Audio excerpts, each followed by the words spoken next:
Studio A, here's John McIntyre. Hi, everybody. Welcome to the broadcast. As always, we're live and in color from high atop Television Hill, broadcasting from Studio A with the usual behind-the-scenes humans, making it come out so it actually looks kind of sort of like a TV show. What an outstanding program we have for you tonight. You may have seen on the front page of the Pittsburgh Post-Gazette this morning the exciting story of two local high school students who won a national debating championship. Yet, until very recently, these kids had not debated. There is no debating team at Shenley High School. They had some public speaking experience, and I'm sure they're quite gifted orators in some respects, so they wouldn't have won the darn national contest. But nonetheless, they did not have regular practical experience debating. And yet, they won the national contest. They beat these other loser kids from like Chicago and St. Louis and many other parts of the country. In a national contest that just concluded, that is, in Portland, Oregon on Friday. That is huge. Their names are Chase Patterson. What a great name that is, Chase Patterson. I hope you're going into broadcasting or athletics or something where the name would... and Benjamin Klein, which is an equally cool name, but you know what I mean, Chase Patterson. It just, you could like win an election or, I don't know, star on the Lakers or something with that. At any rate, momentarily we will ask them to come up here and bring their trophies. And the second incredible guest this evening is Lynn Cullen, the lovely and talented veteran broadcast yapper, currently at WPTT Radio every freaking day, Monday through Friday, 12 to noon, right after the Paul Harvey gets done, you know, with his shtick. And we're going to talk about all sorts of things. I'm going to try to coax Lynn to tell you some of the many stories that she's shared with some of her listeners over the years, but are my particular favorites. Having monitored Lynn closely, having stalked her for years, I'm aware of some of the intimate details of her life, including the time, and I hope she will share this with us, that she was molested by dolphins, including the time that she was hit upon by Lawrence Welk. Something happened to her with Jimmy Carter. I don't even know what it was yet, but I can't wait to find out. I don't know if he took the lust in his heart further than previously, or it may have nothing to do with, you know, after dolphins and Lawrence Welk, you just figure it's a theme. But she also will be interviewing these fine gentlemen, I believe, possibly on her radio program over the next couple of days. And they did this thing, according to the newspaper article, and I'm going to ask them about this, where they sort of walked around and joked and laughed in what I guess became a ritual before every debate. And all the other kids looked at them funny, like, what are you guys just screwing around for? We got a debate to go. But apparently it fueled their energy and it kept them loose, and it was part of the victory, and hence they won. And I just wanted you, before we go to break, I wanted you to get one more look. Yesterday we had another whiz kid. In fact, well, never mind, I'm not going to. He is just one of those little boy Jesus, just like, I mean, the chef, New York, this does. You know, that and some good money on it. There was some team of those shorts and ears. Hell no. And he just came out, just like 4 leg and a trim device. I think like how much more. It was really working with the sun. The YouTube site, the third news channel states. NightTalk is picked by Tablet.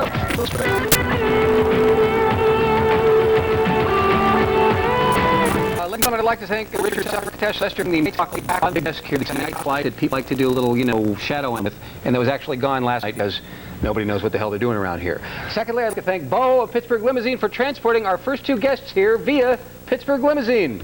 They are Chase Patterson and Benjamin Klein of Shenley High, and now they are national debate champions. No one bigger than you guys. So are you saying, my goodness, are you used to it? Is it old?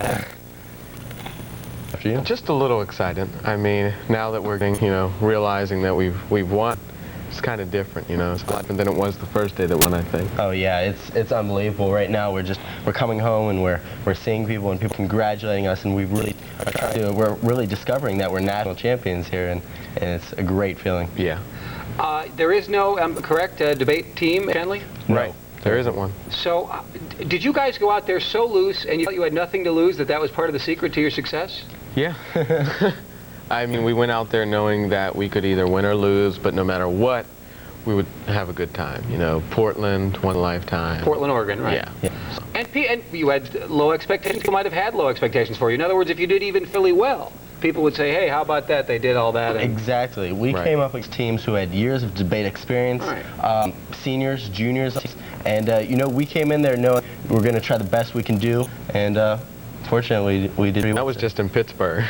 And then when we got to Oregon, it was teams who've got debate experience in so many different fields of debate. There's policy, there's Lincoln Douglas, and then they kind of go up against them, juniors and seniors, and only sophomores, and it was a challenge. Now, the topic in Portland, according to the paper, and correct this if it's wrong, was whether parents are legally responsible for crime committed by children of theirs under 18. Yeah, right. Particularly violent crimes. Okay. Yeah. And you had to debate both sides of that. Yes, yeah. Both affirmative and negative. So we'd go from one argument for an hour and a half to a 5-minute break to the opposite argument for another hour and a half. So it was it's pretty. And during one day, according to the paper, again, 8:30 in the morning until 6 at night, or roughly that many hours of debating, switching sides 5 times along the way. Yeah. Wow, that must have been nerve-wracking and just, annoying. That was a challenge. Yeah, that in itself was a challenge. Yeah. Well, so you don't have to read the entire thing, but you were on one side, but you on the side that said, "Oh, no, they shouldn't be responsible. These kids have minds of their own." Right. So you want to start? With the negative, what happened was we debated the constitutionality of the laws, whether it should be guilty by association, whether parents are fully responsible for criminal actions of their children.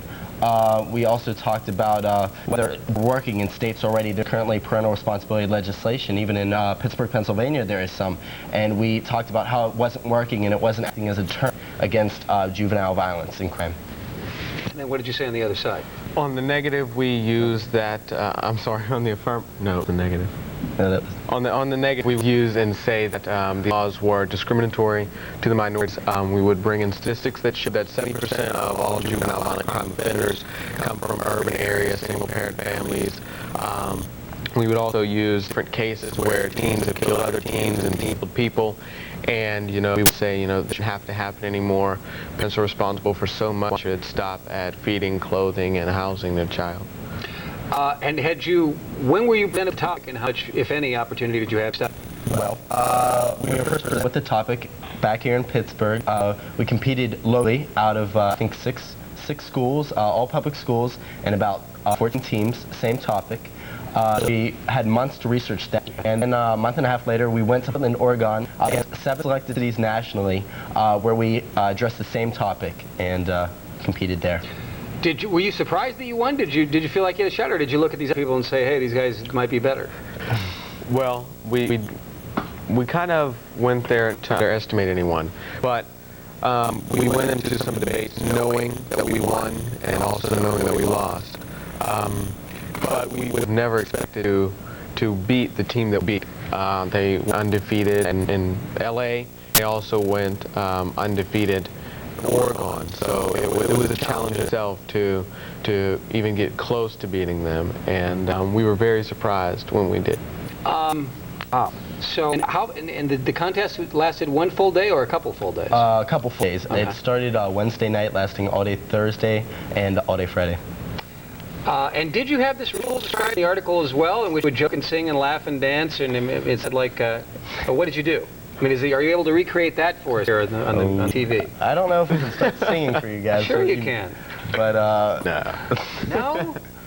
We'll give you a name of some of the songs we did sing. Give me an idea of how it went. So it was mostly singing?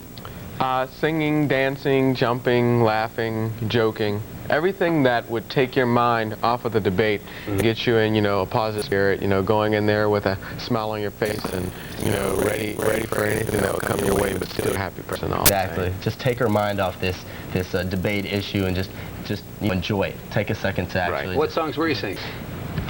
A song from Cool Edition, or New Edition, called "Cool It Now."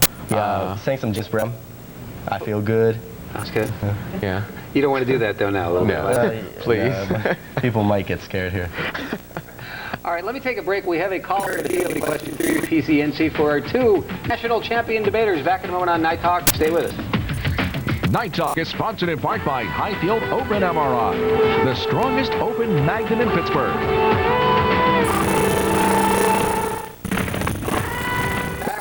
With Chase Patterson and Benjamin Klein from Shenley High. They beat all the rest of the kids in the country when it came to high school debating. And with Greg on the line. Greg, how are you tonight? Yes, Chase and Ben, this is Greg from Kane. Congratulations once again. I saw your final round, and I just want everyone to know that you guys did a great job and did well enough to be national champions. Thank you, Greg. Thank you. Yeah, it was no fluke. I saw several of the other teams, and they were definitely as good as or better than anyone else out there. Yeah, they were. Hey, your debate may be archived on the web. A tape of this, if anyone wants to watch. Really? Yes. Yes, it's videotaped, and it's supposed to be up. Now, the website now, but if you want me to give the address, Or you want to give it out later, debate.uvm.edu. Debate.uvm.edu. Yes. Except the website's down. The website's down right now, but I think that an What's archive wrong with the website? their performance is supposed to be up, and it is definitely worth watching. All right. Well, what were their strengths? Their strengths were they answered the arguments that the other teams brought up. They weren't so set in their ways when they walked into a date that they weren't kind of two ships passing a night. When the other team would bring up a point, they would bring up their counterpoint, and they would definitely just hammer it, and the other team was kind of flustered at that point. So many of the other people had sort of rehearsed speeches that they kept repeating, you say? Some of them do, yeah. Some of them kind of sit there and they just go through the same things, and when the opposing team says something, they just kind of ignore it. But Chase and Ben were very much in the debate and answered everything that the other team brought up and presented their own point strongly enough that you guys won the debate, you know. And how did you get out there? Why were you there? Well, I was there judging for another school in one of the events. Oh. And helped them in the prelims here. And then their coach, Bob, and the head coach at Kane University is involved with nationally coordinating this event.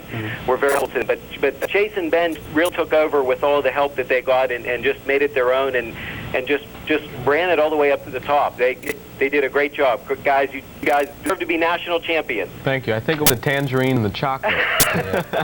Oh, he was filling you full of tangerines and chocolate? Yeah, we need the energy. That's really the secret, isn't it? Oh, Yeah. don't tell anybody. Everyone who wants to debate, tangerines and chocolate. That's the way to go. Now, are you going to use these skills? Are you going to be lawyers or annoying talk show hosts or, something that requires a lot of flapping someday? I definitely want to go into law. Okay. Maybe eventually after I'm done fulfilling what I need to or want to in the field of law, I would like to maybe do politics or something like that. Cool. Yeah. The law, then politics. So from bad to worse. And how about From you? worst to worst. Well, you know what?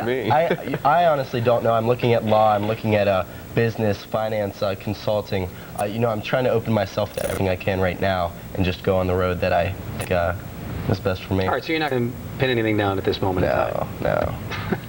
Here is the Reverend. The good Reverend is on the line. Reverend?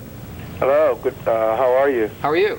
Fine. And my question is, first of all, I want to commend these young men. I read about them in the paper today. My name is Reverend Stephen Mitchell, and I would like to commend these young men being sophomores and having the attitude and the positive outlook on life that they do, and winning these contests here, and coming in the first place, I believe, out here in Oregon, and I'm not surprised because I've been in Pittsburgh all my life, and we have some very, intelligent and remarkable, gifted people here. But my question was already answered. I wanted to know how they feel being lawyers or a doctor or some other higher office and politics, and I've answered that. Well, that was great, but right. So I believe that whatever thing that they take on in life is going to be a blessing in that field, and they'll be able to help other people. And I just think I want to commend them and continue to get better and to stay together. Great. Thanks, Rev. All right, here is Mary. Hi, Mary. How are you? Okay. Hi, I'm curious. I'm a fellow debater. I do policy debate, and I know that's a part of debate, but I was curious. I know your topic that you're talking about is a Lincoln Douglas topic, but I was curious. I know Lincoln Douglas is only a single person debate. I was wondering how you did that with partner debate, or if you were a policy debater. Well, All right, we participated in something known as the Barbara Jordan Youth Debates, which veers off from policy and any other type of debate. The format is basically working in partners, and there's a full affirmative and a second affirmative and closing arguments and rebuttal and everything like that. But we veer away from, all of the evidence and everything that policy debate is about. It deals a lot with just public speaking itself and just persuasive argument. Oh, okay.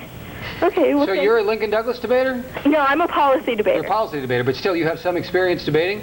Yes. So did it frustrate you that these two rookies just zipped in and took the whole national crown while you've been sweating all your life and, have squat? I know, it's amazing. I congratulate you very much. I know how difficult it is. We had a couple people from our team make the Catholic Nationals, but no one make the Portland, Oregon National debate team, so I congratulate you. Thank you. You're welcome. Thanks for calling. Can we show these people the giant trophies at this point in time? If you can lift them up. Yeah, I think so. These are now. Do you have any other trophies of the kind, or are these the first trophies that you've earned just in anything? I have a few. I have a couple. I play cool soccer trophies. and volleyball for my school. Yeah. So. What about you? Well, in 1997, I won the Mr. African American pageant. I have a trophy from that. Appearances at different organizations. They give me little guest appearance trophies. But it's a big deal. You're on the front page of the paper now. Yeah. Everybody knows him. They're on TV. Yeah. Do you think in analysis this will help you get chicks? Well, I'm taken, man. I'm sorry to hear that. All right, yeah. I apologize. But Mr. Patterson here. Mr. Patterson? On the other hand, you are not at this point in time. You're willing to entertain? Yeah, please. Give me a call. 555-1212. All right, Rodney's not interested in that particular proposition, but he is on the line. Rodney? 555. Yeah, right. All right, go ahead, Rodney. You still there? Hello? All right. Looks like you're only interested in one thing there. Apparently The so. phone number. All right, you guys, congratulations. You should be proud of yourselves, as I'm sure you are, and I'm sure one day you become lawyers and or other powerful communicators and take a world, and it'll all be a better place for it, hopefully. Right. Or not. Any final words? Any final thoughts? All I have to say is debate is an excellent thing. Anybody looking just to try it, look into the Barbara Jordan Youth Debates. It's an excellent experience, and as you can see, even somebody with no experience whatsoever can come in and really learn a lot. I think you have to try something before you even put it down, before you don't even want to do it. You have to try it, and that's all that Benjamin and I did, and look at how successful we've been in our year doing something that we've never even done before. Nice job. Yeah, Benjamin Klein, Chase Patterson, thanks so much for coming on the program. Thank you. Back in a moment with someone who's also accomplished a thing or two in her time, including, never mind, I'll tell you when you get back, Lynn Cullen on Night Talk next. The official transportation provider of Night Talk is Pittsburgh Limousine. Whether it's for business or a special night on the town, Pittsburgh Limousine is the one clear choice transportation.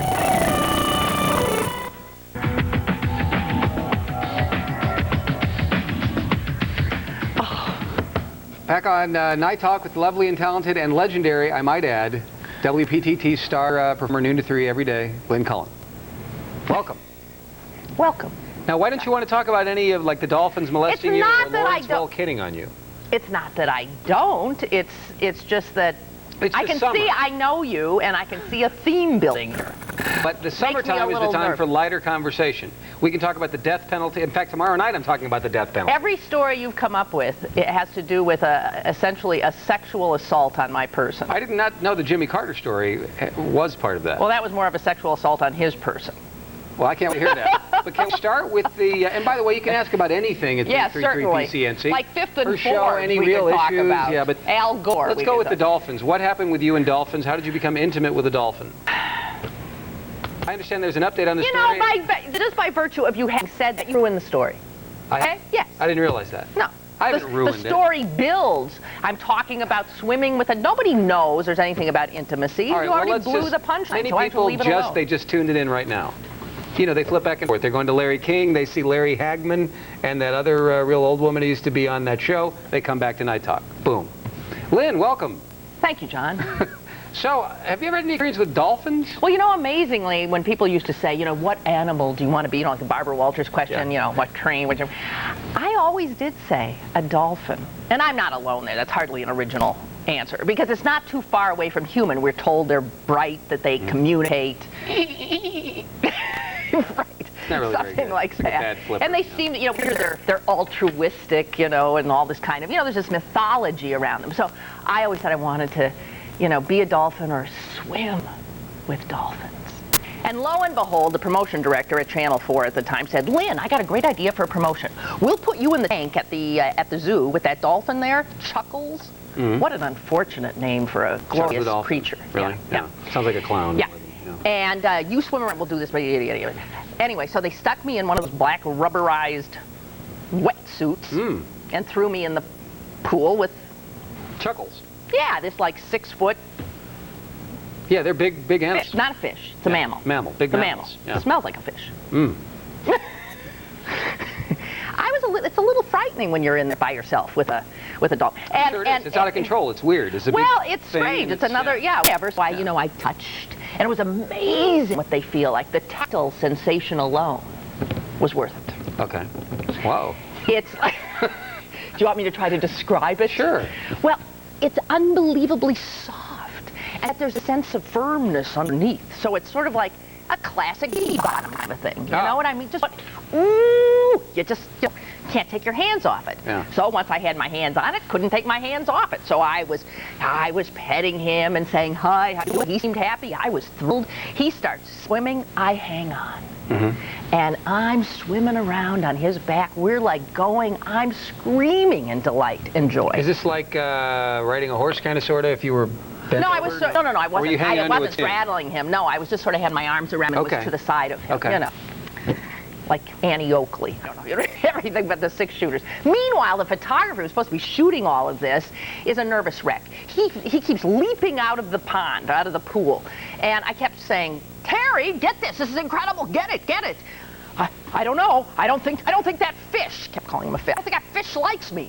I said, you're crazy. What are you talking about? Well, actually, in retrospect, it was clear that the dolphin, every time he came toward the photographer, didn't sort of a sneer, aggressive kind of We were swimming around in circles, and I didn't quite notice it, but the speed was picking up. And before long, we were like, whoosh, whoosh. My screams got more delirious. The dolphins making noises. We're going like, shh. And then he like threw me off, and I slammed into the side of the pool. Then he sort of backed off and looked at me.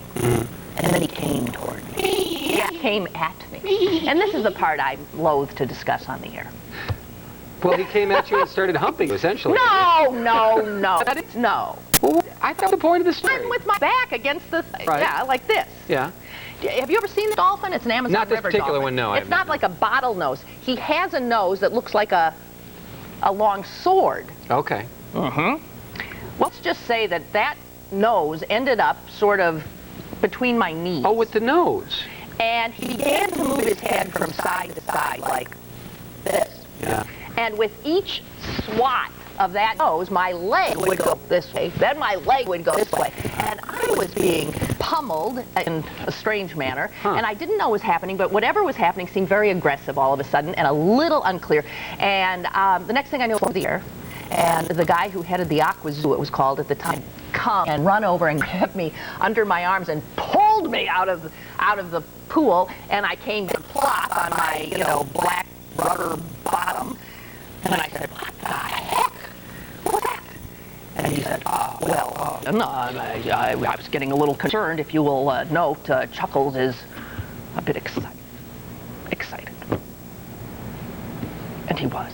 And so the lady learned that dolphins... No, I'm not supposed to. Yeah, there was a woman who had gone swimming with him who had, I reminded... I didn't realize that. No, I reminded him of this woman. Never mind. Hey, the other woman had actually done things sexual I don't know. with the dolphin? I think might have, yes, a volunteer.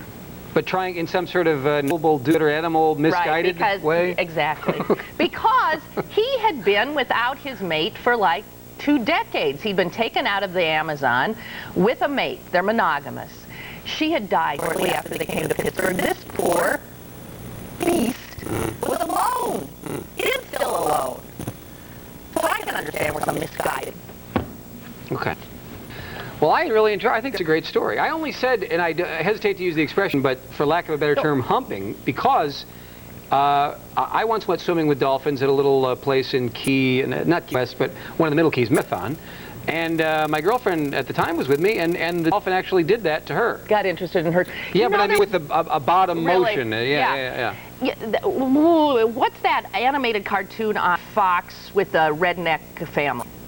Do you know it? Know the animated cartoon on Fox with the redneck? Oh, come on. There's an animated cartoon, sort of like Simpson-esque, only it's this family, Hank, and anyway, right. King of the Hill. King of the Hill. Yeah. Well, I'm watching King of the Hill once. I've seen it all once or twice. And the episode was based on him winning something to swim with a dolphin. And in the bit, the dolphin does the same thing to him. And he's mortified because to him, it not only was, attempted sexual assault by an animal, but it was a gay thing because it was a male dolphin. So it must be, they poor dolphins. Yeah. But I've never been able to. I have not gone back look at him since. It really.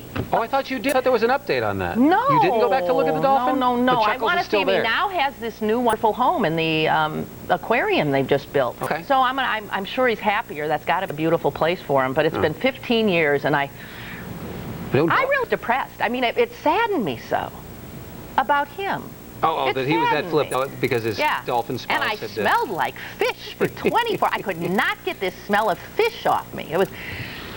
And so did you ever get the smell of fish off me? Yeah. Yes, I did. Okay.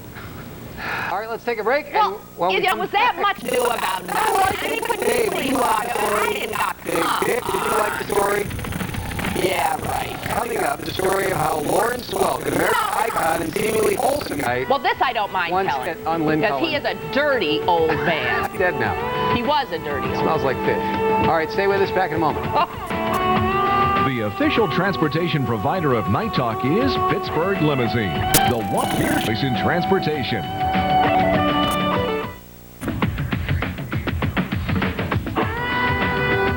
I got in, he was probably. Back on Night Talk with Lynn Cullen, we've been telling animal stories of sexual conquest. I smell an HBO special. But before we get to the another story that I wanted Lynn to share with you, Alan is on the line. Alan, how are you? Hey, Lynn, Alan Cox. Alan Cox. I wanted to tell you about the time I got to make out with 2 Galactic sea turtles. Alan Cox of the afternoon personality on the radio. Alan Cox, how you been, buddy? Lynn, you are the only person who understood me over at PBS. When you coming back, sweet cakes? Listen, forget it. It's all yours now. Oh, come on. How's it going? Without you? Yes. Train wreck. Yeah. Every night. Well, hold up the other side, or whatever that is. I can't even curse on the show. What you gonna do? Well, they're sort of a bit of a stuffy bunch. Yeah, I know. You mean those on-cue people? Is that what you're saying? Well, no, public television. Oh, generally speaking. Yeah, they're real uptight, real easy. And so they ask somebody like an Alan Cox or a Lynn to come on, and then they sort of get nervous, Ooh, don't that, don't this, don't... I don't know. I don't think they... Sorry, Alan. You want to be on TV? Be on TV. I get to curse more on John's show than I do on... Of course you do. This is loose here. It's cable. I know. They got upset Friday because I used the phrase chunky strippers. On QED, they were upset that you said chunky strippers? They were quite uneasy. Huh. Why? Because apparently the phrase chunky strippers is bandied about public television. Is Carol Essie still mad at me because I asked her if she had been a rock slut? Carol? Yeah. No, she's a lovely, lovely woman. I know, but is she mad at me because I asked her that on the show and then she told me her husband was going to kick my butt? Oh, I don't know. Although I would trifle with her husband. That's what I was thinking. I heard he's sort of, that he could. Yeah, he's a good guy, but he'll pounce on you. That's what I heard, yeah. Yeah. All right, well, Alan, thanks for calling. We'll have you back if you'll come. All right, lovely to see you again, Ms. Cullen. Nice to see you too, Alan, sort of. Thanks for Here's calling. Jeff for Lynn Cullen. Jeff? Yes, John, Lynn, how you doing? Good. Hey, John, I just got to know, are you psychic, buddy? Why do you ask? Well, the wife turned the channel from Larry King here, and as soon as she hit your channel, you was talking about switching from Larry King to your channel. Right, because I saw that Larry King had on the old Dallas Stars tonight. I thought, that's boring. Some people will be flipping. Oh, definitely. As soon as we did, you said it. We just had to find out, Well, got to keep Lynn safe there. You might be reading her mind or something. That is totally cool. I'm reading her mind, all right. She's all right. Dolphins up tonight. Yeah. All right, thanks for calling. So the Lawrence Welk thing, what happened there? Well, this is another television. I'm sorry. I have this thing for television. You have it out for television? I really Even though you did it for many years as a feature television news reporter? This is the only show I do anymore, right? Is it? This is it. To my knowledge. You have to beg me, do you not? Yes, I do. Yes, I do. I'm sick of it. Anyway, I was in TV for decades. Many, many years. What are we talking about? We're talking about Lawrence Welk. Oh, yeah. So I was a reporter. Gets sent off to, I was sent off to his hotel room to do an interview prior to a concert he was giving. Where was this? This was in Madison. All right, but you've got you and a photographer. You figure you'd be safe. Well, of course you figure you'll be safe. And essentially you are safe. I mean, I wasn't. really molested. But I think because, he's an old man. Comments, I wish I could do the accent, but he says, he makes me sit right next to him. The minute I'm sitting on that couch next to the... I never liked him. I mean, Lawrence, it's a joke, But Lawrence. no, come on, but he's America's oh, yeah. sweet cake. Have the Lennon sisters ever done a tell-all? Because I cannot imagine what it would have been like to be a young, attractive woman on his show. So his hands are all over you? Oh! The photographer there on this interview, and the camera is rolling, and the dirty old man's got his hands on my thighs. They're moving. I'm like, fighting him off. This is all going. We just going. The idea of sexual harassment. Oh, it just wasn't alive back then, no. It wasn't. It didn't exist. This was just an old guy copping a feel. And hey, man, what's wrong with that? And I'm there to fend for myself. Photographers giggling, laughing. Everybody thinks it's a riot. And I'm getting really mad, really mad. So he really wouldn't stop. It was amazing. It was all over. I mean, really just wrestling with the old... When you say it was all over, just meaning the interview and... I never said, get your gnarled, bony, old, red hand off my wild young boy. I never said it, but like today, if that happened, I could handle it. But I was, 20-something. Right. You're young. Yeah. He's an icon if you think he's a joke. Sure. Big name. So I didn't know what to do. And women weren't... It took a little bit more. I mean, I fought, but I didn't know. So anyway, and then when it's over, he has the gall to say, you're coming to the concert tonight. I said, no, I'm not. I can't. He said, you're coming to the concert tonight, sit in the front row, and I'm taking you up on the stage, and I'm dancing with you. He said, women would kill. Every time I dance with somebody, I will dance with you. I said, no, you won't. Yes, you will. No, I won't. I mean, it almost came to fisticuffs, but guess who didn't dance with Lawrence Welk? Me. You set new standards for the feminist I movement thought right so. then, I thought so. That's when I became. I went right back to the newsroom and burned my bra. All right, let's take a break. We come back. Story I have not before. Something about Jimmy Carter. Oh, what are we doing this I don't for? know. Well, then we'll talk about something else when we come back on Night Talk in a moment.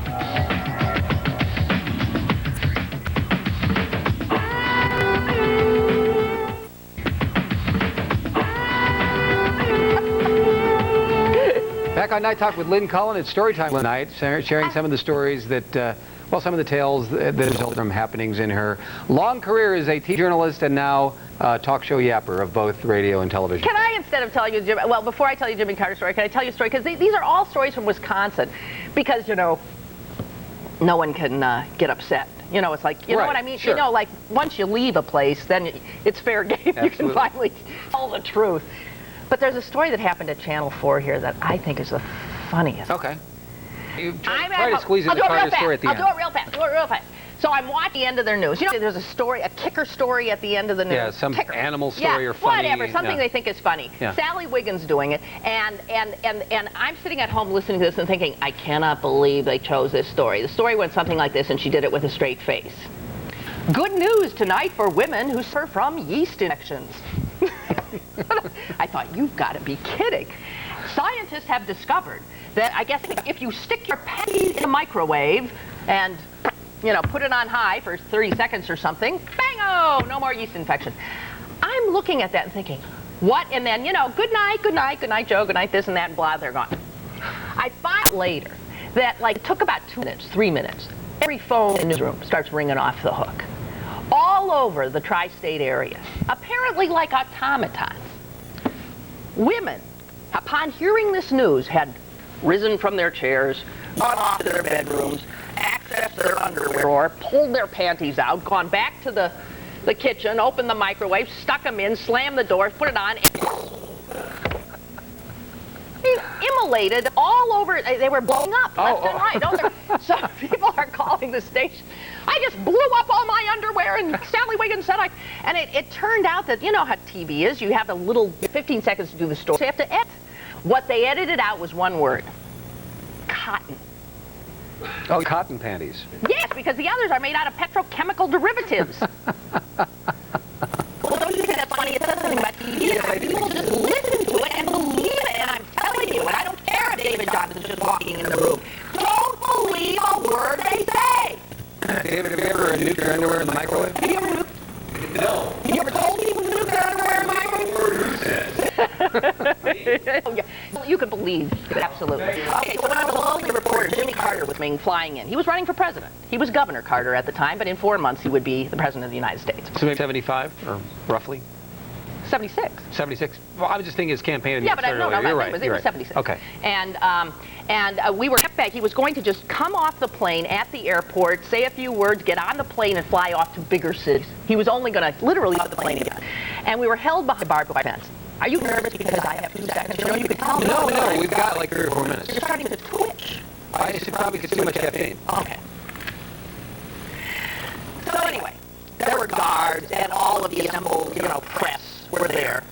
And the plane starts coming in. And I'm young and aggressive, believe it or not, as opposed to old, tired, and cynical as I am now. And I said to the photographer, look, as soon as the plane lands, let's just fly right out, just get out there. I have a chance to get a one-on-one question with the governor. I'm going to be right out there. I'm aggressive. I'm Mike Wallace. I knew it. So he got scared, but I said, we're doing it. The plane went, and I took off right past this burly county cop who didn't stop me, wearing little 3-inch heels. You know, I was a little television reporter at the time. And I got there. Carter comes walking down the stairs of the plane. We were able to meet. How do you do, Governor Carter? I said. Lynn, Cullen, yada, yada, yada. Asked him a question, got my mic right in his face. I was getting exactly what I wanted. And then, you ever play rugby? No. But you know what a scrum is? Yes. Scrum.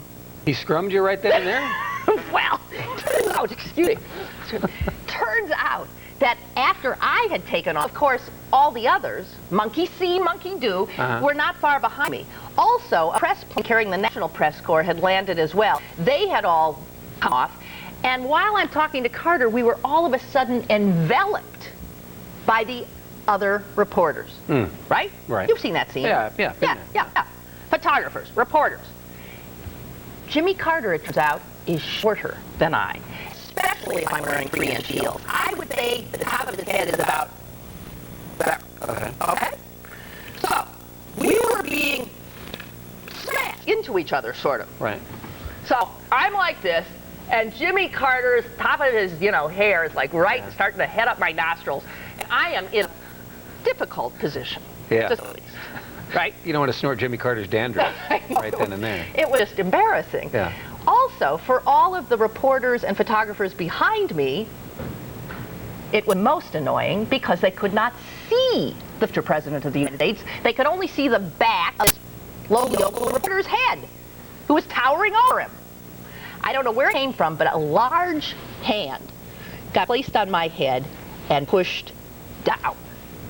My knees went out from under me like down, straight down, vertical drop. I tried really to struggle back up. The hand came back. I was down and out for the count. Now, imagine, we'd been like this. You getting this picture? I'm getting the picture. I spent an airport news conference with my face pressed in soon-to-be presidential crotch. The only good news was that my mic was up here right under his face. I never got back up. I couldn't get back up. So that was my story with Jimmy Carter. And of course, I never heard the end of it. Yeah. And shortly thereafter, he came out with, "I have lusted in my heart" comment. Do you feel you may have triggered that? You triggered a little accidental lust there, and he may have started thinking about it. It was. I don't know. Playboy interview happened. And humiliating. I do remember that a million times, especially being a radio geek and having some big network guy put his hand on your head. Oh, really? Some big, union Even a guy, thug. they did it too? Yeah. Yeah, oh yeah, because, I would get back up, but... I couldn't. But they would try to push you back down. I just couldn't. I couldn't. Try doing that in 3-inch heels because I was wearing those at the time. I can't make it back up. Well, so I've actually really enjoyed this. We've probably got about 30 seconds or so, but how the hell's the show going? Great. You're not sick of it or anything? You still love it? My radio show? Yes, your radio show. WPTT, 1360 a.m. from noon, Monday through Friday. Right. I love it. Find all the people that listen to you for years on the other station know where you are? Or they're still I think there's plenty who don't. Why is that? You're on buses. Well, 1360 I was thinking there used to be one woman call all the time. She was blind. She going to see me on a bus? How's she supposed to know? You got me there. Now, if she's listening, 1360 a.m. from noon to 3. Because it's a good show. I listen to it a lot. And the new improved Uncle Dougie comes on after me. Yes. And the always Doctor is on before me. And the real boy of the far right, Jerry Boyer, starts off at 6 Yes, tonight. he does. Yes. That's before I get up, so Quite a I haven't gotten a chance to hear Mr. Boyer. All right. Well, thank you so much for coming on the program. Delightful, as always, to have you. Period. You just feel weird or something? You look... I'm not happy with this, what you did to me. Oh, I didn't do anything. I asked you to tell stories. You did. It was great. I sort of assaulted again, you know? That's what we're here for. Back in a moment with final words. Stay with us.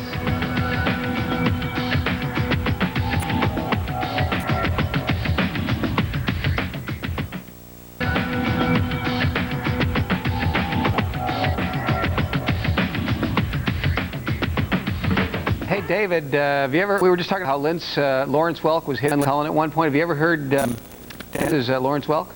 He's very good. Yeah. Can you do a little bit of that, Dennis? Can we punch Dennis up? Go. Can you do a little bit of Lawrence Welk hitting on Lynn, maybe? Go ahead. Oh, is my mic open? Yeah. Yes, it is. Well, friends, that's our show for this evening.